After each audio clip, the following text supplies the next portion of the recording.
En la fértil y vasta llanura de Harán, donde el sol doraba los campos y el viento traía los ecos de las caravanas que atravesaban las rutas ancestrales, vivía una familia marcada por el destino y las decisiones humanas.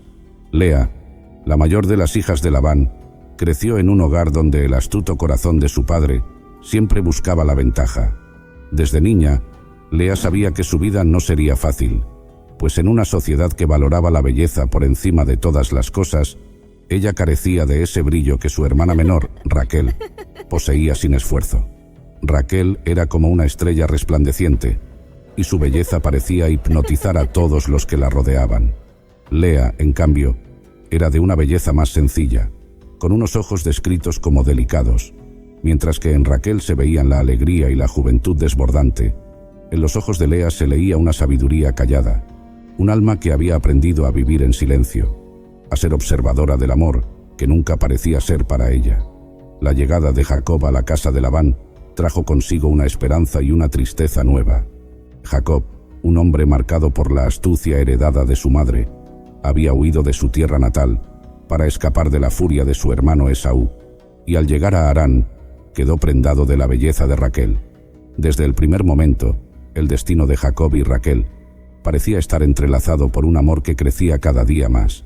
Jacob, con fervor, ofreció trabajar 7 largos años por la mano de Raquel, un precio alto, pero que para él valía la pena, por obtener a la mujer de sus sueños.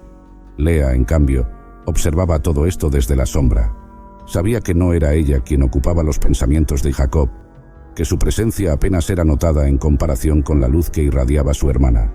Sin embargo, su corazón anhelaba lo que cualquier mujer de su tiempo deseaba: ser amada, ser valorada, tener un lugar en la vida de alguien. Pero en la casa de Labán, el amor no era una cuestión de sentimientos, sino de conveniencias. La vida de Lea transcurría en una monótona sucesión de deberes. Se levantaba al alba, como todas las mujeres de su tiempo, para cumplir con las tareas que aseguraban la supervivencia de la familia. Cuidaba del ganado, tejía en el telar y ayudaba en las labores del hogar. En su rutina, había poco espacio para los sueños románticos. Sabía que su destino, como el de todas las mujeres de su cultura, estaba determinado por las decisiones de los hombres a su alrededor, principalmente por su padre, Labán. Mientras tanto, el amor entre Jacob y Raquel seguía creciendo. A lo largo de esos 7 años de trabajo, Jacob había demostrado una devoción incuestionable por Raquel. Todo Harán hablaba de la fuerza de ese amor, y Lea escuchaba en silencio, guardando en lo profundo de su corazón la esperanza de que quizás, algún día, alguien podría mirarla a ella de esa manera. Pero mientras su hermana disfrutaba de la atención de Jacob y soñaba con su futuro matrimonio, Lea seguía su vida sin protagonismo, viviendo bajo la sombra de la hermosura de Raquel. El día del matrimonio de Raquel se acercaba, y el ambiente en la casa de Labán estaba lleno de emoción. Sin embargo, Lea notaba la creciente tensión en los gestos y miradas de su padre. Labán era un hombre que rara vez dejaba las cosas al azar. Había estado observando cómo el destino de sus 2 hijas se desarrollaba, y sabía que debía intervenir. En su mente, se había trazado un plan que alteraría para siempre el curso de la vida de Lea. Llegó finalmente el tan esperado día de la boda. Las estrellas brillaban en el cielo nocturno, mientras la celebración empezaba en el campamento de Labán. Jacob, vestido con las mejores ropas, esperaba ansioso el momento en que Raquel sería llevada hasta él como su esposa. Pero Labán, con la astucia que lo caracterizaba, tejía en secreto un engaño que traería dolor a muchos, pero que en su mente resolvería lo que él consideraba un problema: el futuro de Lea. Cuando la oscuridad cayó completamente sobre el campamento, Labán tomó una decisión audaz y fría.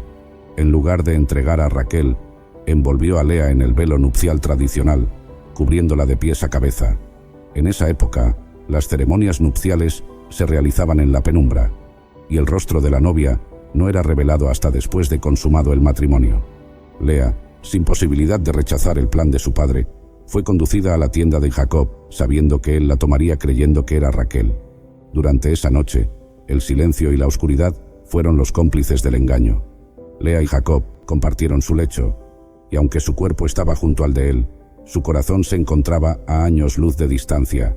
Sabía que cuando llegara la mañana, la verdad sería revelada, y la ira de Jacob se desataría.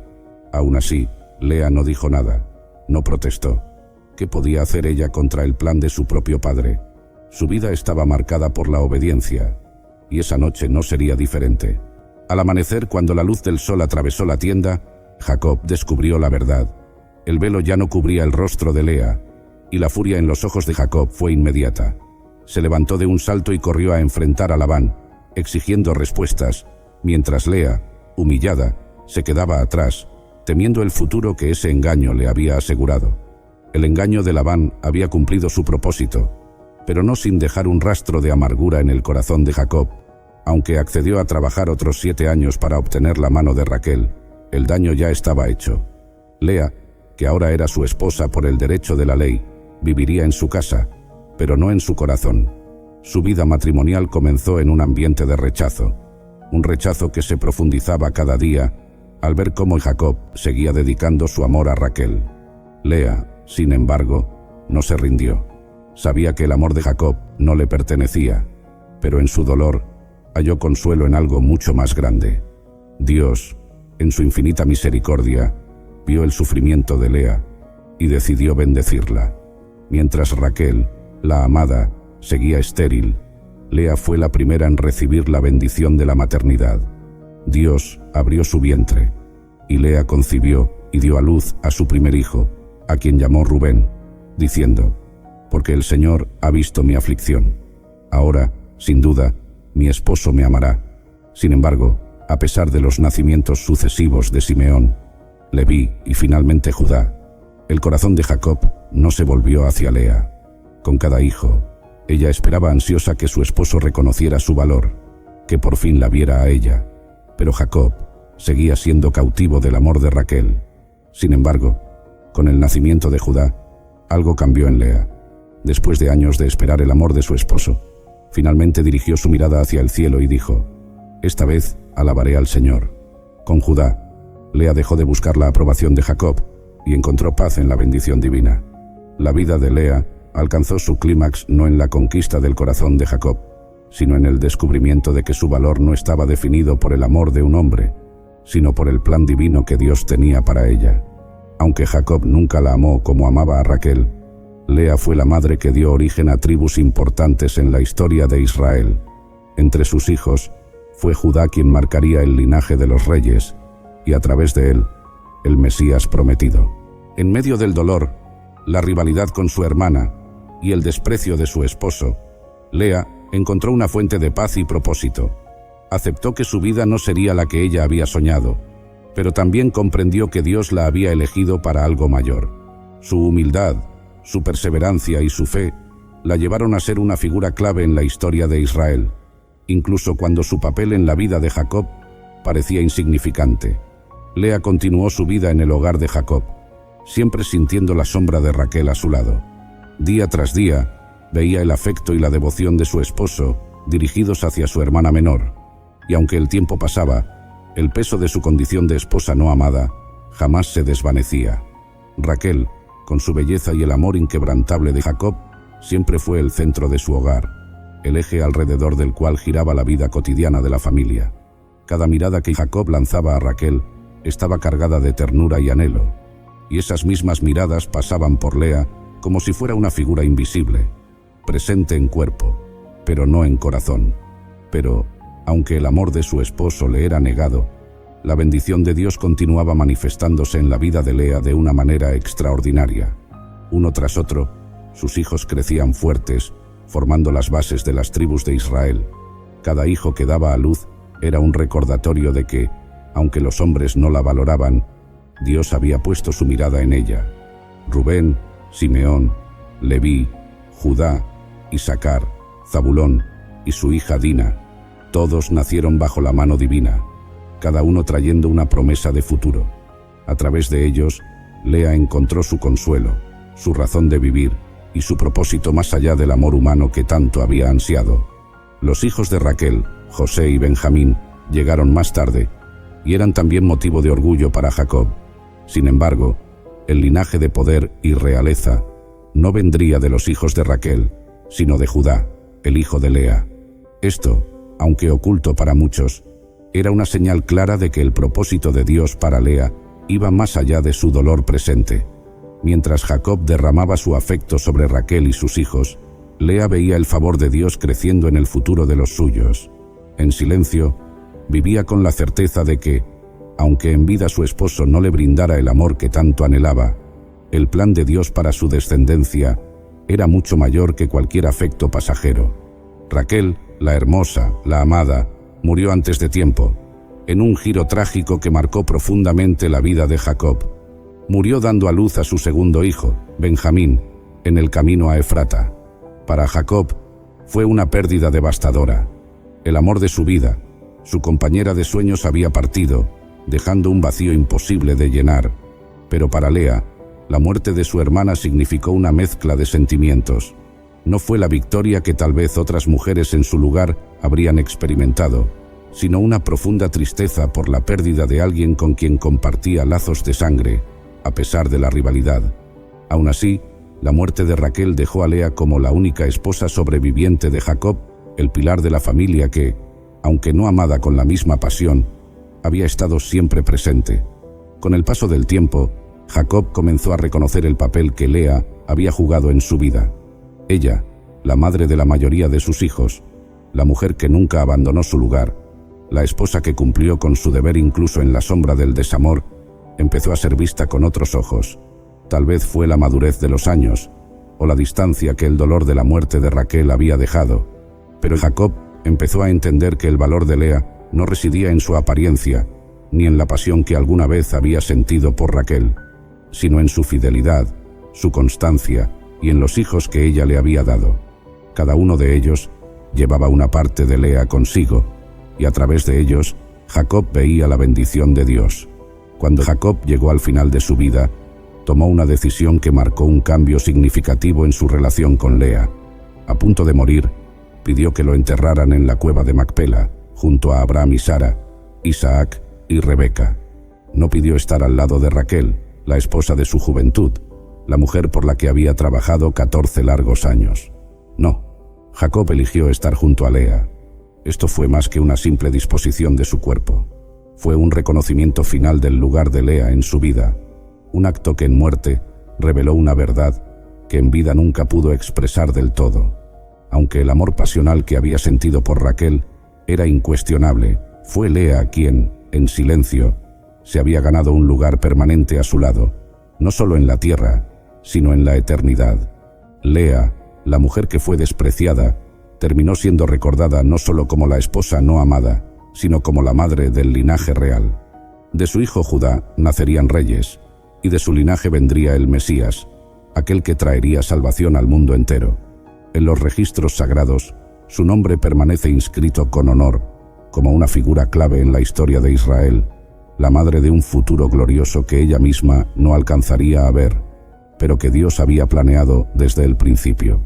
La historia de Lea nos enseña que el verdadero valor de una persona no está determinado por el reconocimiento o el afecto humano. A menudo, como Lea, nos encontramos viviendo en la sombra de otros, luchando por ganar un amor que parece siempre estar fuera de nuestro alcance. Sin embargo, la vida de Lea es un testimonio de cómo Dios, en su infinita misericordia, ve el dolor de los corazones olvidados y actúa con un propósito mucho mayor que el que nosotros podemos comprender. Lea no encontró el amor romántico en Jacob, pero sí encontró la aprobación y el favor divino. Dios la vio, la escuchó y la bendijo de maneras que trascendieron su tiempo y su dolor.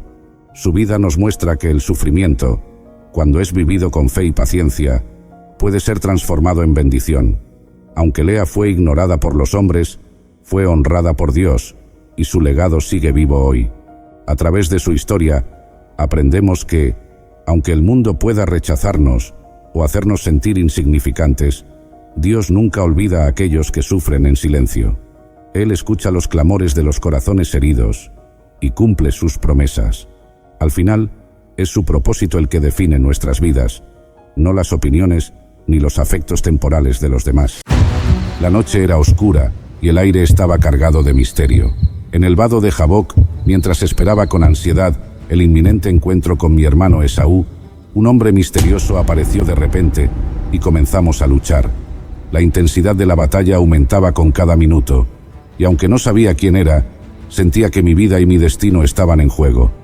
Mientras luchábamos hasta el amanecer, me di cuenta de que este no era un combate ordinario. De repente, me hirió en la cadera y algo sorprendente ocurrió, cambiando mi vida para siempre. Mi nombre es Jacob y esta es mi historia.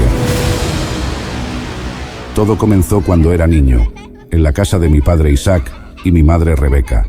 Fui el segundo de 2 hijos, naciendo justo después de mi hermano gemelo Esaú.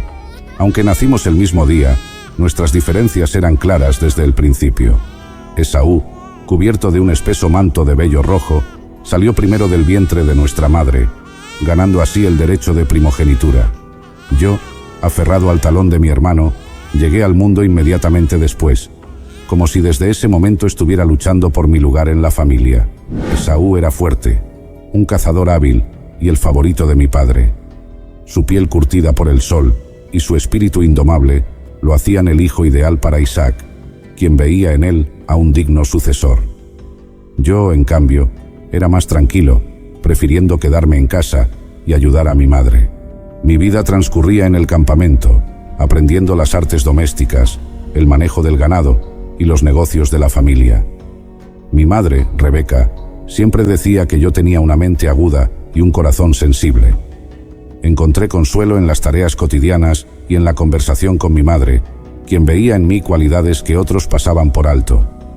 Mientras Esaú se aventuraba en el campo, yo pasaba horas meditando, pensando en el significado de la vida y en las historias que mi madre me contaba sobre nuestro abuelo Abraham y la promesa de Dios. Desde joven, supe que Dios tenía un plan especial para mí. Mi madre me contó que, antes de nacer, el Señor le dijo que en su vientre había 2 naciones y que el mayor serviría al menor. Esta profecía siempre estuvo en mi mente, alimentando mis ambiciones y decisiones. Aunque respetaba a mi hermano, no podía evitar pensar que el destino me reservaba algo grande, algo que cambiaría el curso de nuestra familia. Rebeca me recordaba constantemente esa promesa, y sus palabras se grababan en mi corazón como un sello indeleble. La vida en casa no siempre fue fácil. Esaú y yo teníamos personalidades muy diferentes, y aunque éramos hermanos, había una rivalidad latente entre nosotros. Esaú disfrutaba de la vida al aire libre y la caza, mientras que yo prefería la vida más tranquila y contemplativa. Estas diferencias no solo nos separaban a nosotros, sino que también influenciaban las dinámicas familiares. Mi padre, Isaac, prefería a Esaú por su destreza en la caza, mientras que mi madre, Rebeca, me favorecía a mí, viendo en mí el cumplimiento de la promesa de Dios. A menudo, Esaú regresaba al campamento victorioso, con presas colgando de sus hombros y una sonrisa de satisfacción en su rostro. Mi padre lo recibía con orgullo, disfrutando de las historias de sus cacerías y los manjares que preparaban juntos. Yo observaba desde la distancia, sintiendo una mezcla de admiración y envidia. Sabía que nunca podría competir con Esaú en fuerza o habilidades de caza, pero tenía la certeza de que mi destino no se definiría por esas cualidades. Un día, Esaú volvió del campo exhausto y hambriento. Había estado cazando sin éxito, y su rostro reflejaba el cansancio y la frustración de una jornada infructuosa. Aproveché su debilidad y le propuse un trato. Le daría un plato de lentejas a cambio de su primogenitura. Era una propuesta arriesgada, pero estaba dispuesto a jugar todas mis cartas. Esaú, en su hambre y desprecio por su derecho de nacimiento, aceptó sin pensarlo 2 veces. «¿De qué me sirve la primogenitura si estoy a punto de morir de hambre?», dijo mientras extendía la mano para tomar el cuenco de lentejas. Este intercambio de lentejas por la primogenitura fue el primer paso en mi camino hacia el destino que Dios había planeado para mí. Mientras Esaú devoraba el guiso, sentí una mezcla de triunfo y culpa. Sabía que había tomado ventaja de su debilidad, pero también sentía que estaba actuando de acuerdo con el plan divino. Esaú, por su parte, comió rápidamente y luego se levantó y se fue, sin darse cuenta del alcance de su decisión. Aquella noche, mientras el campamento se sumía en el silencio, reflexioné sobre lo que había hecho. El derecho de primogenitura no era solo un título, implicaba la bendición de mi padre, la herencia de nuestras propiedades y, lo más importante, la promesa de Dios a Abraham e Isaac. Había dado un paso crucial, pero sabía que el camino por delante estaría lleno de desafíos y decisiones difíciles. La vida nunca volvería a ser la misma, y aunque no podía prever todo lo que me esperaba, estaba decidido a seguir adelante, confiando en la promesa de Dios y en mi capacidad para enfrentar cualquier obstáculo. A partir de ese momento, mi vida comenzó a tomar un rumbo diferente. Cada acción y decisión que tomé estuvo influenciada por esa promesa divina y por la visión de un futuro en el que yo sería el heredero de la bendición de Dios. La rivalidad con Esaú se intensificó y las tensiones en nuestra familia crecieron. Pero a pesar de todo, continué adelante, siempre recordando las palabras de mi madre y la visión de la escalera celestial que había visto en Betel. La bendición de mi padre era algo que anhelaba profundamente. Sabía que, según la tradición, Esaú debía recibirla por ser el primogénito, pero también sabía que Dios había prometido que el mayor serviría al menor. Esta promesa divina era una luz constante en mi mente, guiando mis decisiones y fortaleciendo mi determinación. Mi madre, Rebeca, compartía esta visión y estaba dispuesta a hacer lo que fuera necesario para que se cumpliera. Fue ella quien ideó el plan para que yo recibiera la bendición de mi padre.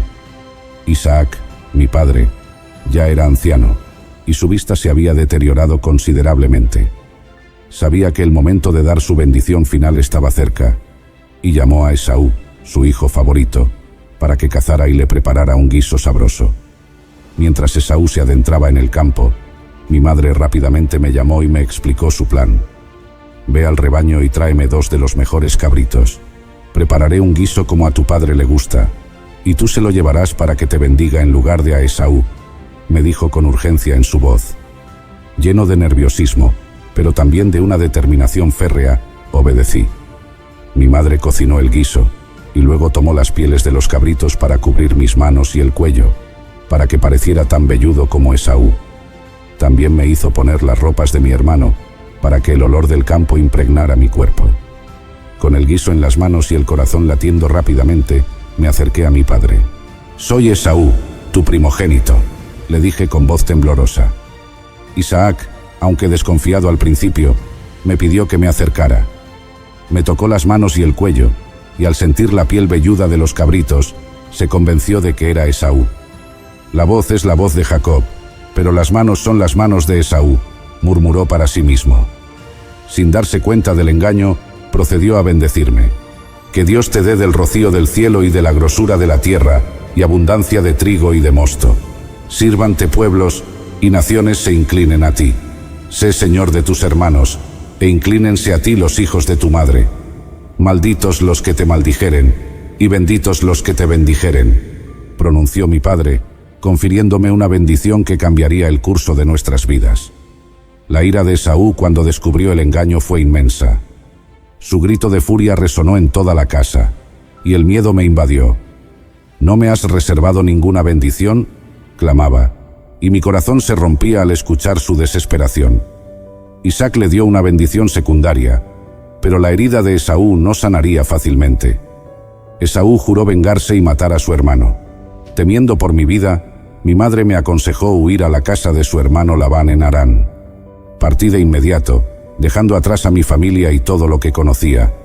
En el camino, agotado y lleno de incertidumbre, me detuve en un lugar para pasar la noche. Con una piedra como almohada, me dormí y tuve una visión en Betel. Vi una escalera que llegaba al cielo, con ángeles subiendo y bajando por ella.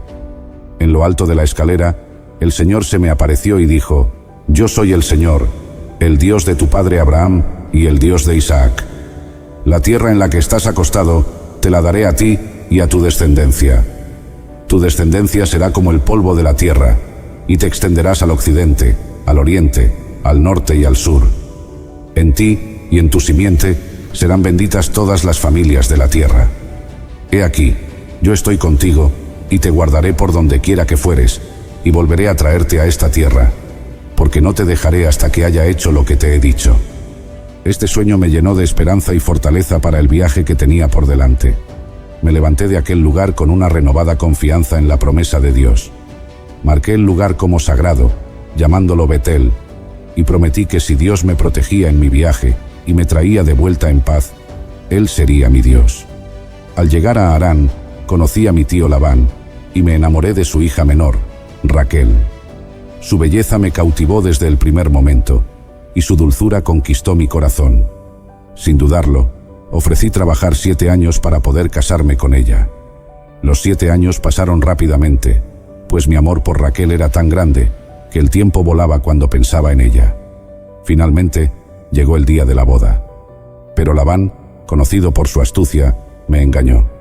Durante la ceremonia, cuando el velo cubría a la novia, no me di cuenta del cambio hasta la mañana siguiente. En lugar de Raquel, descubrí a Lea, su hermana mayor. Mi corazón se rompió de nuevo. Enfrenté a Labán, y él, con una sonrisa astuta, me explicó que en su tierra no era costumbre casar a la menor antes que a la mayor. Sin otra opción, acordé trabajar otros 7 años por Raquel. Y así lo hice. Durante este tiempo, Dios me bendijo con muchos hijos a través de Lea, Raquel y sus siervas, Bila y Zilpa. Mi familia creció y prosperó, pero mi relación con Labán se volvió cada vez más tensa. Las rivalidades entre Lea y Raquel, la envidia y las intrigas, marcaron nuestras vidas cotidianas. A pesar de todo, Dios estaba conmigo, y su promesa se cumplía a medida que mi familia se multiplicaba y mis riquezas aumentaban. Labán, viendo cómo Dios me prosperaba, intentó engañarme varias veces para quedarse con lo mejor del ganado. Sin embargo, Dios me dio sabiduría, y a través de sueños y visiones, me mostró cómo asegurarme de que el rebaño más fuerte y numeroso fuera mío. Finalmente, después de 20 años de servicio, Dios me habló y me dijo que era hora de regresar a la tierra de mis padres. Reuní a mi familia y a todos nuestros bienes y partí sin decírselo a Labán. Cuando él se enteró de nuestra partida, nos persiguió, pero Dios intervino y nos protegió. Finalmente, hicimos un pacto y nos separamos en paz. Mientras me acercaba a la tierra de Canaán, el miedo a encontrarme con Esaú crecía en mi corazón. Envié mensajeros con regalos a mi hermano, esperando apaciguar su ira. La noche antes de nuestro encuentro, luché con un hombre misterioso hasta el amanecer. Al darse cuenta de que no podía vencerme, me tocó la cadera y me dislocó la articulación. «Déjame ir, porque raya el alba», dijo. Pero yo respondí, «No te dejaré ir si no me bendices». Fue entonces cuando supe que había luchado con Dios mismo. Me bendijo y cambió mi nombre de Jacob a Israel, diciendo, «Has luchado con Dios y con los hombres, y has vencido». Este encuentro me transformó profundamente. Cojeando por la herida en mi cadera, me preparé para enfrentar a Esaú. Para mi sorpresa, Esaú me recibió con abrazos y lágrimas, perdonando el pasado y ofreciendo reconciliación. Fue un momento de sanación y renovación para nuestra familia. Establecimos nuestras vidas en la tierra de Canaán, y Dios continuó bendiciéndonos. A pesar de los desafíos y pruebas, su mano siempre estuvo sobre mí y mi familia. Recordé siempre las promesas que Dios me hizo en Betel, y cómo, a pesar de mis errores y engaños, Él permaneció fiel. Después de 20 años de servicio, Dios me habló y me dijo que era hora de regresar a la tierra de mis padres. Fue una revelación que llenó mi corazón de esperanza y temor a la vez. La vida en Harán había sido dura, marcada por engaños y luchas, pero también por bendiciones y crecimiento. Había acumulado riquezas y mi familia había crecido considerablemente. Reuní a mi familia y a todos nuestros bienes y partí sin decírselo a Labán. Sabía que Labán no dejaría irnos fácilmente. Había visto cómo mis bendiciones también le habían beneficiado y sospechaba que intentaría detenernos, o al menos reclamarnos parte de nuestras pertenencias. Así que nos marchamos en silencio, en la oscuridad de la noche, esperando ganar ventaja antes de que él pudiera darse cuenta de nuestra partida. Durante 3 días viajamos sin descanso, poniendo la mayor distancia posible entre nosotros y Harán. Cuando Labán se enteró de nuestra partida, su furia fue inmediata. Reunió a sus hombres y nos persiguió durante 7 días, hasta alcanzarnos en los montes de Galaad. Su llegada fue intimidante. Se presentó con una gran comitiva, su rostro torcido por la ira y la traición que sentía. Pero Dios intervino. La noche anterior, Dios le habló a Labán en un sueño, y le advirtió que no me dijera nada ni bueno ni malo. Cuando Labán finalmente me alcanzó, su actitud fue menos agresiva de lo que esperaba, aunque aún estaba evidentemente molesto. «¿Qué has hecho, Jacob?», me preguntó. «Me has engañado llevándote a mis hijas como si fueran prisioneras de guerra. ¿Por qué huiste en secreto y me engañaste? Si me lo hubieras dicho, Te habría despedido con festejos, con cantos y música de tamboril y arpa, y ni siquiera me dejaste besar a mis nietos y a mis hijas. Has actuado neciamente. Su reproche me hirió, pero sabía que tenía que defender mi decisión. Tenía miedo, le respondí. Pensé que podrías quitarme a tus hijas por la fuerza.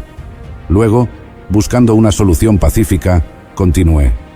En cuanto a tus dioses, con quien los encuentres, no vivirá. Revisa delante de nuestros hermanos lo que yo tengo, y llévatelo. No sabía que Raquel había tomado los ídolos de su padre. Labán buscó en todas nuestras tiendas, comenzando por las de Lea y las de las siervas, y finalmente llegó a la tienda de Raquel. Raquel, astuta, había escondido los ídolos en la albarda del camello y se había sentado sobre ellos. No te enojes, mi señor, por no poder levantarme ante ti, porque estoy con el periodo de las mujeres, dijo. Labán, desconcertado, no encontró nada. Después de esto, hablé con más firmeza. Estos 20 años he estado contigo. Tus ovejas y tus cabras nunca abortaron, ni yo comí carnero de tus ovejas. Nunca te traje lo arrebatado por las fieras. Yo pagaba el daño. Lo hurtado de día y de noche a mí me lo cobrabas. De día me consumía el calor, y de noche la helada, y el sueño huía de mis ojos. Así he estado 20 años en tu casa. 14 años te serví por tus 2 hijas, y 6 años por tus ovejas, y has cambiado mi salario 10 veces. Si el Dios de mi padre, el Dios de Abraham, y el temor de Isaac no estuviera conmigo, de cierto me habrías enviado ahora con las manos vacías. Pero Dios vio mi aflicción y el trabajo de mis manos, y te reprendió anoche. Las palabras resonaron en el aire, y una sensación de verdad ineludible se estableció entre nosotros. Finalmente, Labán propuso un pacto de paz. Levantamos un montón de piedras como testimonio, y Labán llamó al lugar Jegar Sahaduta, mientras que yo lo llamé Galed. Que el Señor vigile entre tú y yo, cuando estemos ausentes el uno del otro, dijo Labán. Así, después de compartir una comida ritual, nos separamos en paz, y Labán regresó a su hogar. Mientras me acercaba a la tierra de Canaán, el miedo a encontrarme con Esaú crecía en mi corazón. La herida de nuestro pasado no había sanado, y me preguntaba si aún guardaba rencor por la bendición robada. Sabía que necesitaba prepararme para cualquier resultado. Envié mensajeros con regalos a mi hermano, esperando apaciguar su ira. Los mensajeros regresaron con noticias inquietantes. Esaú venía a nuestro encuentro con 400 hombres. El pánico se apoderó de mí. Dividí a mi familia y a mis bienes en 2 campamentos, pensando que si Esaú atacaba uno, el otro podría escapar. Aquella noche, solo y angustiado, me arrodillé y oré. Oh Dios de mi padre Abraham y Dios de mi padre Isaac, Señor, tú que me dijiste, vuelve a tu tierra y a tu parentela, y yo te haré bien. Menor soy que todas las misericordias, y que toda la verdad que has usado para con tu siervo, pues con mi cayado pasé este Jordán, y ahora estoy sobre 2 campamentos.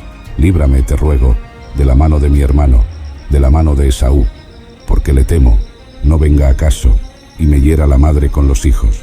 Y tú has dicho, yo te haré bien, y tu descendencia será como la arena del mar, que no se puede contar por la multitud.